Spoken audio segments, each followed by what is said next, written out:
Seriously, you're such an annoyance. Maybe it's about time you kicked the bucket, huh? Narrowing her eyes to glare at me, my daughter-in-law, Kiki, along with her mother, Sierra, spat these words in my face. Even my precious grandson, Hank, whom my late son left behind, joins them in pointing at me and laughing. Seeing this unfold, I felt like I had reached my breaking point. Why keep people around who wish you harm? They're not family, they're nothing. The weight I'd been carrying in my chest seemed to lift, leaving me feeling oddly liberated. Well then, leave. We want to live just as a family, Sierra shouts at me, sounding like a villain from some story. Hank repeats her words like a parrot. Seeing the two of them so pleased, I could only sigh.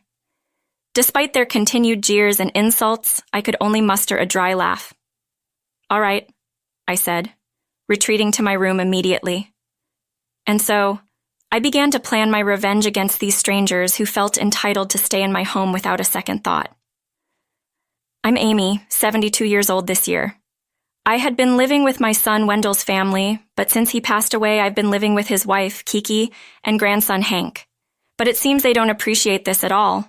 Whatever goodwill I've shown them has been met with indifference, if not outright malice.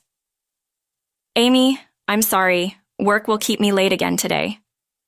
Don't worry about it. Just do your best at work. I'll look after Hank. Kiki often comes home late from work. Feeling sorry, she informs me as such, and I always try to encourage her. With Kiki so busy, my days consist of looking after Hank. That said, Hank is a middle schooler now. He should be able to take care of himself. Grandma, why do you cook such terrible stuff? I'm sorry, but you're growing. I make sure to cook enough. I don't want it, not in the mood to eat this crap. Maybe Hank has felt lonely since his parents often work and leave him home alone. I was having a hard time with Hank, who was in the throes of teenage rebellion. It didn't help that he was disappointed his grandmother was the one taking care of him. He would often ignore the meals I prepared, and I even found out he was tossing the lunch boxes I made for him in the morning. He wouldn't lift a finger to do his laundry, but if I took it upon myself to bring it to his room, he'd snap at me. Don't come into my room without permission. I couldn't be too firm with him. I felt guilty for not allowing him to be indulged by his parents and having him endure instead. Yet there was another factor that was making his behavior worse. Sierra, Kiki's mom. Really, Amy? You're feeding my grandson this junk? I'm sorry, Hank. Granny brought you some of your favorites. Go ahead. Eat up. Awesome. You're a lifesaver. Sierra would come by unexpectedly, barge in without so much as a greeting, and shower Hank with gifts she called souvenirs, even though they were Hank's favorite foods.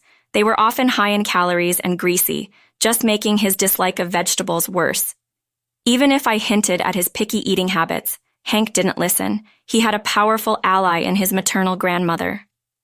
Sierra loves to criticize me, taking any opportunity to say whatever she wanted, making both Hank and herself feel better in the process. At times, she would even badmouth Wendell, who had passed away, leaving behind not just me but our kids and his wife. Hank probably preferred Sierra over me, who nagged him daily. I was growing increasingly frustrated with Hank's worsening attitude and Sierra's enabling behavior. Still, I kept my composure, telling myself it was only once or twice a week. But that composure broke when Kiki made a certain suggestion. By the way, Amy, my mom's coming over next weekend. Just a heads up. Oh, she gave notice this time? Usually she'd just come over saying, we're family and doesn't need to ask. Upon hearing what I had to say, Kiki frowned but didn't object. Being a single mom and looking after a child at that age can't be easy, so I never insisted on moving out. I thought I'd been doing everything I could to help both of them. My mom said she's okay with us living here together. What? Sierra's going to live with us? Yeah. Hank already adores my mom, so it should be fine, right? Well, about that.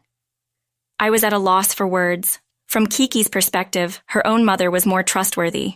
Even so, I'd been the one taking care of Kiki and Hank all this time. I was quite shocked that such a decision was made without even discussing it with me. Ignoring my reaction, Kiki continued, I didn't even ask for Amy's opinion. What do you mean exactly? What I said. Oh, please clean out Wendell's room. My mom is pretty efficient. She'll throw things out immediately. I felt dizzy hearing her say this. She wanted to carelessly get rid of the memories in my late husband Wendell's room. The thought alone made my blood run cold. Rushing to Wendell's room, I started moving his belongings to my room, feeling a chill creeping into my heart. Sierra moved in before I knew it, and in no time, she acted like she owned the place. I had left some basic furniture in Wendell's room thinking she would need it, but one morning she had it all thrown out as bulk trash. Who would want to use a bed that belonged to someone who's dead? Exactly. I told Amy to clear out the unnecessary stuff. Maybe your ears aren't the only thing going bad in her old age. As Sierra moved a bed into Wendell's room, a bed that looked out of place, she said this. The way Sierra claimed the space as her own and disregarded Wendell, along with Kiki and Hank's support for her, was something I couldn't forget. Soon after Sierra moved in, I lost my place in the house. Hay was often absent due to work. Hank refused to eat my cooking, and Sierra catered to Hank while treating me like an enemy. Enough of this. Learn something from Granny and cook something edible, Hank. You need to eat some vegetables too, or it's unhealthy. Don't worry, Granny knows exactly what you like. I'll make lots of it for you. With a smirk, they looked my way while cleaning up the salad that had been knocked off the table. I pretended not to notice their contemptuous gaze. While Hank and I were sitting on the sofa, happily eating the pizza that had been delivered, without me noticing, I sighed. No matter how much this was for Hank's sake, being continually disregarded like this was disheartening. On top of that, feeling despised and being verbally abused made it hard to feel any love, even for my beloved grandson left behind by my son. When did caring for Hank become more of an obligation than a pleasure? Reaching my limit, I took the opportunity to talk to Kiki when she came home late at night. I saw this as my last chance before our family bonds disappeared completely. However, Kiki was unaffected by my words, and she said, "So you're saying you don't like how my mom behaves? You know, I thought living together in this house was a favor from me to you all. Can't you at least show a little appreciation as a family, huh?" Is that so? I was the one who offered to continue living together after we lost Wendell, the breadwinner. I was also the one who decided to support Hank, who was emotionally unstable after losing his father. If family sentiments are absent in all of this, it wears down my soul. I tried to make Kiki understand my feelings, but she just grunted and said, "I'm tired," then returned to her room without responding. The next morning, on Kiki's day off, I was struck with the final blow. "Mom, listen, Amy doesn't like your attitude." "Oh, really? Maybe she's just lonely since Hank has been taken away from her." Suddenly hearing this out loud, I was taken aback. While calling for Hank, they continued talking, glaring at me with malice. "She says this house is only running because of her generosity. What a high and mighty attitude. I wonder what she's trying to say. Does she not understand she's not the only family member here? Seriously, it's infuriating. Maybe you should die soon too, like someone's son." Kiki spat out these words with eyes wide open, glaring at me. Hank, who had been laughing at the sight, repeated Kiki's words like a parrot. "Die soon? That's harsh." "Whoa, Hank, don't laugh so much. You'll make Amy feel bad." Witnessing the scene, I felt as if I'd reached my breaking point. What had I been thinking, serving these people all along? Any feelings for my precious grandson left behind by my son had long vanished. As they say, people who wish for your absence aren't family or anything of the sort. A weight lifted from my chest, and I felt clear-headed for the first time in a while. What's with that look? Shocked to find out we're not family? Have you finally lost it? Fine. We're going to live as a family from now on. Get out. I could only muster a dry laugh in response to the three people mocking and berating me. "Ah, understood," I replied, and quickly retreated to my room. I started planning my revenge on these people who have overstayed their welcome in my home without a second thought. First, I called a moving company to get all of my belongings out of this house. The movers gladly accepted the job. As soon as I hung up the phone, they arrived and started loading my things onto the truck with efficiency. Wait, why are you taking the furniture and appliances too?" Because most of the things in this house were purchased by me. You're the only one getting kicked out. You should leave them. No, thank you. I have no intention of leaving anything for strangers. Maybe it's because I've always been accommodating, but the three were surprised by my calm response. But they were the ones who hurled unspeakable insults, proving they're not family or even decent human beings. I have nothing more to give them. When we started living together, I had said I wanted to save money, so I purchased most of the furniture and appliances. That includes Kiki's favorite microwave and Hank's go-to sofa. I had them promptly packed by the movers. As my belongings were being carted away, the three continued to snipe, albeit with unpleasant expressions. Well, fine. I'm actually glad you're getting rid of that old furniture. Makes things feel fresh, Granny. Why don't you buy me a new bed while you're at it? Sure, let's get one bigger than before. I ignored their incessant sarcastic remarks and taped up the final box. After glancing around our empty house apart from their rooms, I gave a cheerful, "Well then," turned my back to the three of them, and left. How wonderful this home is now that the nuisance is gone. You don't have a home to return to anymore. Spend your lonely retirement. Alone, ignoring their noisy complaints, I couldn't help but chuckle. Do they really think this is over just because I walked out with my bags? I looked back once more at the three optimistic faces, wondering how they'd react to what was about to happen. A soft chuckle rose with me as I thought about it. Wait a minute. What did you do? The angry voice came over the phone a few days after I'd left. After leaving, I quickly completed some paperwork one afternoon while relaxing in a hotel. As I searched for a new place to live, I got a call from Kiki, who should have been working. Oh, took the day off. That's not the point. What did you do to our house? Kiki's words prompted me to respond with a deliberately feigned, "Ah," ignoring her shrill insults thrown at me as if she was under some kind of pressure. I casually handled the situation and answered her question. I sold the house. It's not my place to live anymore. You sold it? Our house? The house we bought? It's not our house. It's my house. Did you forget about the asset division? When I said that, she fell silent, apparently having forgotten entirely. The house had been under my eldest son's name, but during the asset division, he dumped all the messy paperwork on me because it was too much of a hassle. I agreed to her audacious request to transfer the house title to me in exchange for all financial matters concerning her and Hank.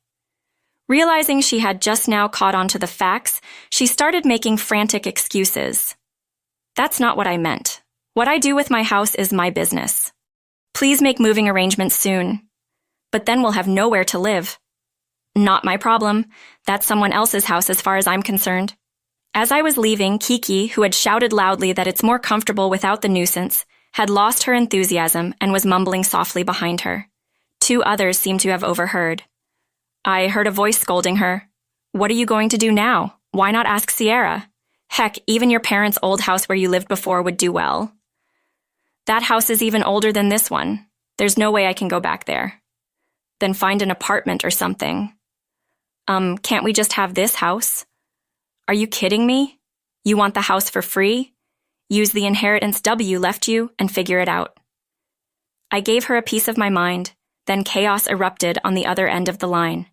Everyone was talking at once, making it impossible to understand what was being said, so I hung up the phone. For a while, the calls kept coming, but I ignored them. Then, a call from Hank's number came through. Yes, grandmother, I'm sorry. I want to live with you as a family again. I see. I promise no more complaints. The food you cook is actually really good. Hearing that now only sounds like you're trying to butter me up. His words contrasting sharply with his previous rough attitude made me waver for a moment, but then I remembered the day Kiki said, "Isn't it about time you died?" with a horrifying smile, and Hank laughed loudly as if mocking me. At that moment, I felt that he wasn't Wendell's child. Hank is Kiki's child, not Wendell's. I couldn't see any trace of Wendell in the shallow way they changed their tune and groveled the moment they faced trouble. Despite wishing me gone, live happily with your family of 3, I said. Wait, please, I apologize. Please forgive me. Some mistakes can't be undone. Teach that to your mother and Granny too. And with that, I hung up again. Calls from Kiki continued, but eventually ceased when she seemed to give up. Finally, everything was over. I folded my hands in front of a photograph of Wendell that I had placed on the table and reported to him in silence. A few days later, apparently the three of them had no option but to move back to Kiki's old family home after their house was put up for sale. According to a tearful phone call from Hank, Kiki had been recklessly spending Wendell's inheritance and living it up. Their financial recklessness led to constant arguments with Sierra, making every day stressful for Hank. So, what have you been up to? I don't feel like I belong in this house, so I've been hanging out at friends' places. I wish I could live with Grandma again. Try not to be a burden to your friends, okay? Hank keeps playing the victim card, but he makes no effort to appreciate his current family. Instead, he's just trying to win me over. It's clear he hasn't learned a thing, which I find frustrating. I'm not moved by Hank's appeals and choose to ignore them.